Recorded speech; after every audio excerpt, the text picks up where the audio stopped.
What's going on, everybody? It's your boy Gage. Welcome to the channel. Today, I am excited to present you with my Hisuian Zoroark VSTAR deck profile.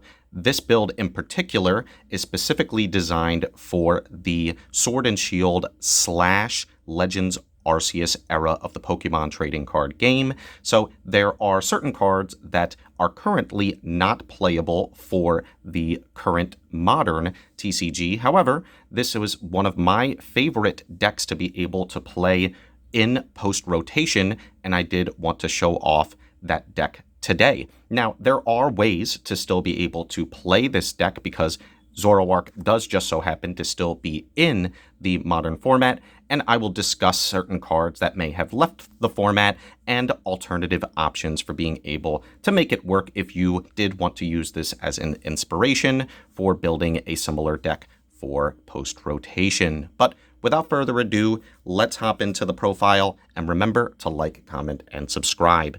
So, of course, we are playing 4 copies of Hisuian Zoroark VSTAR, the namesake of the deck, and just an absolutely gorgeous card, an amazing Pokemon, and man, I just love the full arts that the Pokemon trading card game provides.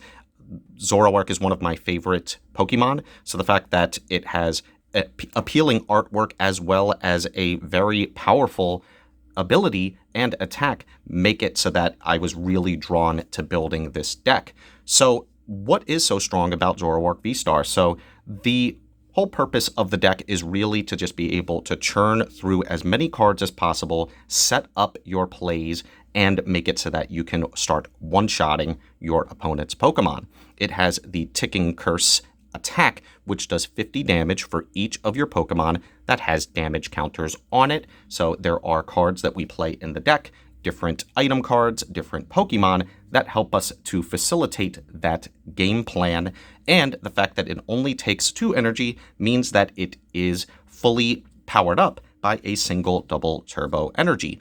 Zoroark is very powerful in that if you are able to get damage counters on the main Pokemon as well as your entire bench, it means that you can hit for as high as 280 damage without any modifiers with the double turbo energy. So the double turbo, we do have to take into account, it does reduce your attack by 20. So that means we can never fully hit larger thresholds unless we are playing other cards that allow us to buff the Zoroark. What's great about this is that because we can just power them up with a single double turbo energy, it means that we really don't have to play any other energy in the deck, making room for additional item cards and supporting Pokemon that help to make the deck even more consistent. And what's more consistent than his VSTAR power, which is literally Professor's Research in an ability. Once during the turn, discard your hand and draw 7 cards. So this is why I'm playing 4 copies in particular, because I really don't mind discarding one early on if it means being able to get to see other pieces, set up the board, and then as long as you have 1 or 2, you are usually going to be able to just one-shot whatever your opponent throws at you. So very, very cool card. I like playing it at 4 copies, and I recommend you do the same. And of course, to go with the VSTAR, we are playing the V. Nothing really to write home about the V. It is just something that you need to obviously climb into the VSTAR. However, it does have a notable attack in Void Return, which for no energy, it allows you to do 30 damage and then switch this Pokemon with one of your benched Pokemon. So it does give you an option for when you are going second to be able to pivot onto the bench to allow you to set up and keep your Zoroark safe, but that 30 damage, that chip damage, helps to make up essentially for the fact that your double turbo energy would be nerfing whatever the next large attack your VSTAR would do. So that chip damage does actually come up, and so that is something that is noteworthy about this one in particular. But yeah, play 4 copies. We are discarding a lot, and so we want to make sure that we at least are able to establish this as soon as turn 1. We are also playing 2 copies of Gengar, which feels like it was made for this deck because it has the Netherworld Gate ability, where once during the turn, if it's in the discard pile, you can simply put this onto your bench and it gets 3 damage counters. So it helps to get the ball rolling. Not only is it giving itself damage counters, but with certain items like the damage pump, it allows you to then move some of those damage counters onto some of your other Pokemon. As mentioned, we're doing a lot of discarding. We have a lot of cards that discard, such as Quick Ball and Ultra Ball, that make it so that getting him into the discard pile is a breeze. I really just play 2 just to ensure that just in case if one of them is prized, we can always grab it back later. So 2 Gengar, in my opinion, is a must.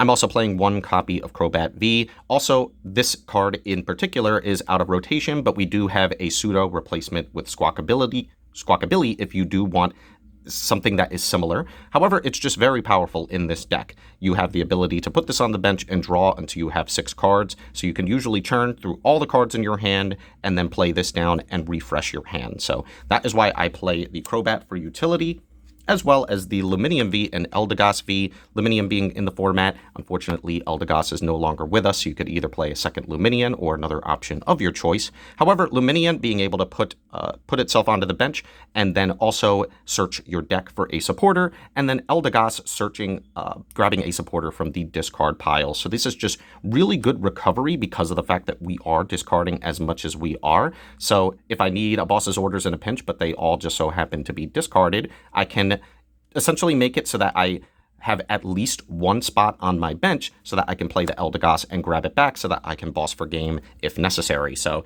these are just very good utility. I'm also playing Oranguru. It has the Primate Wisdom ability where you could switch a card from your hand with 1 on the top of the deck.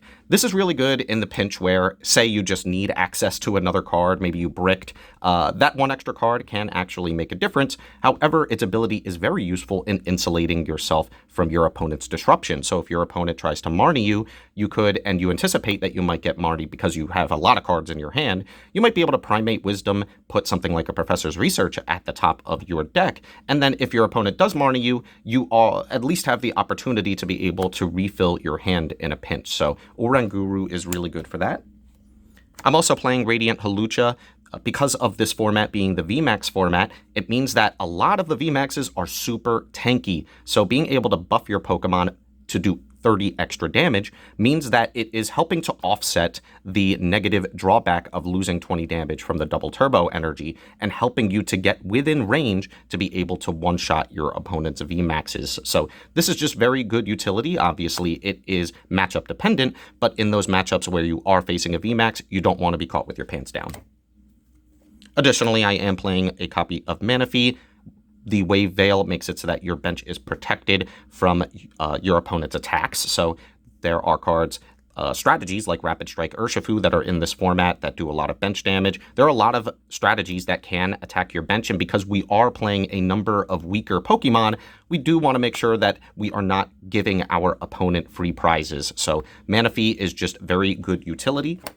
As well as Diancie, the Princess Curtain ability is actually insane because as long as it's in the active spot, essentially your opponent cannot use boss's orders on your Pokemon. They would first have to take out the Diancie. So this makes it so that if you do need to stall and you are worried that your opponent would just be able to boss for game, for example, then you can put the Diancie out there to give you the time necessary to then set up the way you need to. So I actually really enjoy Diancie because of this reason. And that's it for the Pokemon. Like I said, a lot of different tech Pokemon because of the fact that we are not playing as much energy as a regular deck would. So feel free to be able to play around with the different ratios and the different options because there are a lot of really good tech Pokemon in this game. So as mentioned, we are playing 4 copies of Professor's Research. There's really not much to say. It makes it so that you are going to be able to see all of the pieces. It's essentially a combo deck, so you really want to make sure that you are able to get as many damage counters onto the board as possible, spread them around, and then start one-shotting your opponent. So the fact that you can essentially get 2 Professor's Researches off in a single turn by using the supporter as well as the V-Star ability, you are turning through so much of the deck that you are going to see everything that you need from your energies to your items, etc., etc. So Professor's Research is a must. Of course, we are playing 3 copies of Boss's Orders. We don't want our opponent hiding in the bench. So if we are, for example, not able to get a one-shot, which does happen. Maybe we're short getting a damage counter on one of our Pokemon. That makes it so that we're not doing as much damage. Your opponent may be inclined to just bring their Pokemon into the bench to try to hide, and we want boss's orders in that case. And of course, we are playing Marnie ourselves. We really want Professor's Research to be the consistency card of choice because we want to see all of our pieces as much as possible. However, if we already do have our pieces and we want to disrupt our opponent, it is just good to know that we also have access to use this ourselves. And I am being cheeky and playing one copy of Sharon's Care. This is a card that lets you to put one of your colorless Pokemon that has any damage counters on it and all attached cards to the hand. This is insanely powerful because it punishes your opponent for not one-shotting your V-Star. So if it does end up taking any damage whatsoever, or even if we end up putting the damage counters on it ourselves with our own abilities, then that means you can just add it back to the hand with the double turbo energy, and it means that you could just set up another one, and it essentially fully heals your damaged Pokemon. So it's cheeky, but it is a great option to have, and your opponent may not always expect it. I'm also playing 4 copies of Gapejaw Bog. It is very, very important that we have the ability to get damage counters, so whenever either player puts a basic Pokemon from their hand to the bench, they put 2 damage counters on it. So it does 20 damage for free, not only setting up your own Mons, obviously we want to get damage counters on our own, but it does disrupt your opponent as well, because they may not have been anticipating having to take that extra damage, and in doing so, it helps to essentially make it so that your double turbo energies effects are negated, because yes, you're losing 20, but then you're just putting 20 on it anyway, so it could be very difficult to play around this once we have it established, and that's why I am playing 4 copies. If you already have one established, it's okay. You could just go ahead and discard it later on. I'm playing 4 copies of Ultra Ball. Consistency is key, and of course the ability to discard 2 cards in this deck in particular is a benefit, if anything else, rather than a negative. So that is why we want to make sure that we are able to see as much of our Pokemon as possible, and Ultra Ball is just the best consistency card for that.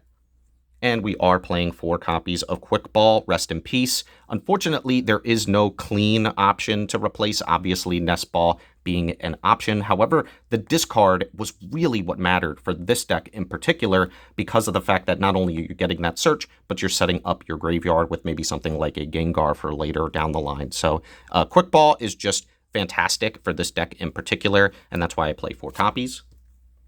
And we're playing Trekking Shoes. As mentioned, consistency is everything. This lets you look at the top card of your deck, and then you could either choose to take it, and if not, you could just discard it and then take a second card from the top of the deck instead. So very, very good at helping to churn through your deck to see all of the pieces necessary. As I alluded to earlier, we are playing 4 copies of Damage Pump. This allows you to move up to 2 damage counters from one of your Pokemon to any of your other Pokemon in any way you like. So this is how we are able to establish the damage counters without having to rely on our opponent doing damage to us, because we can put something like a Gengar onto the bench, and because it has 3 damage counters, we can then move 2 of those to 2 of our different Pokemon, making it so that our Zoroark is now doing at least 150 damage already. So Damage Pump is very good, and of course, because it's a trainer card and an item card, you can use multiple in one turn. So if you have a bunch of damage that you've already taken across the board, Damage Pump is going to allow you to spread it around and, of course, make your V-Star that much more deadly. I am playing 3 copies of Choice Belt. Again, we really want to make sure that we are hitting for as much damage as possible, doing a 30 extra to a Pokemon V. This, in tandem with a Radiant Hawlucha, in tandem with just doing the small chip damage from the Gapejaw Bog, makes it so that you are almost always going to be able to one-shot your opponent. So Choice Belt is an excellent buffing card. I'm also playing 2 copies of Air Balloon. This could just be extra copies of Switch because I am also playing those. We really just don't want to get stuck in the active. We want to make sure that if there is a situation in which we are set up and we're ready to go, we want to make sure that we can make it so that our opponent that we can always get out there and start attacking whenever we are needed. So these are great options for doing so. If anything, I would recommend just adding the 2 extra switches just because we really want to make sure the V-Star has access to a choice belt. So there may be instances in which you might not want to use this on your V-Star. You use it on something else, like your Diancie, so that if necessary, you could just make it so that your Diancie now has free retreat and makes it so that your opponent can no longer boss you out if you have that Diancie in the active. So it has some utility, and that's why I do like still playing the 2 air balloons for this build and this format. I'm playing Escape Rope. Again, similarly, there may be instances in which you put your opponent in an awkward spot, forcing them to have to switch out one of their Pokemon from the active, as well as you switching out your own. Makes it so that, hey, that might not have been something that they were taking into consideration, just essentially a free boss in some orders. So yeah, that is a very good tech card to have. Additionally, Rotom Phone, looking at the top 5 cards of the deck, choosing one of them to put at the top, the rest get shuffled into the deck. But hey, you are essentially making it so that now you know what's coming, you're insulating yourself from a potential Marnie, and you are able to add that card to your hand if you have an Oranguru established already. So it makes it so that you can look at the top 5 and add whatever you want as long as you have that Oranguru and, of course, a card in your hand to then replace it with. So Rotom Phone is busted in this deck in particular. And lastly, we are playing the 4 double turbo energy. It's all you need. You only need to establish one of your V-Stars to start doing a ton of damage. And I like the fact that the deck is not bogged down with a ton of different energy. It makes it so that your opportunity for bricking is almost non-existent. And it is just a very unique way of being able to play the deck, and that's why I play the 4 copies. You really just want to make sure that because you're churning through the deck, that you are keeping track of how many you have. Usually, whenever you do the first search, you want to start counting how many of the double turbo energies you have in the deck. That way, you can make it so that if one of them is prized, it's not really the end of the world if you have to end up discarding this off of the Zoroark.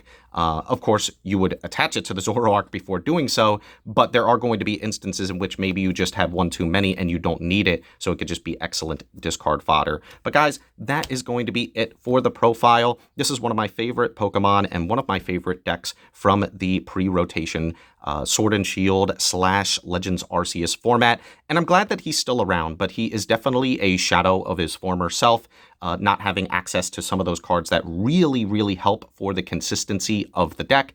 And of course, there's just obviously much stronger options that are relevant to the Scarlet and Violet format in particular. But that is not going to stop me from playing my older decks with some of my friends and creating this profile to show off the card. So hopefully I inspired you if you were interested in playing an older format or even just trying to build this and seeing what other tech cards and options you have at your disposal for the modern format. I hope that I helped you in some way, and let me know, what are you playing in terms of tech cards for this deck to make the Zoroark V-Star that much more powerful and able to compete. Please remember to like, comment, and subscribe, and until next time, take care.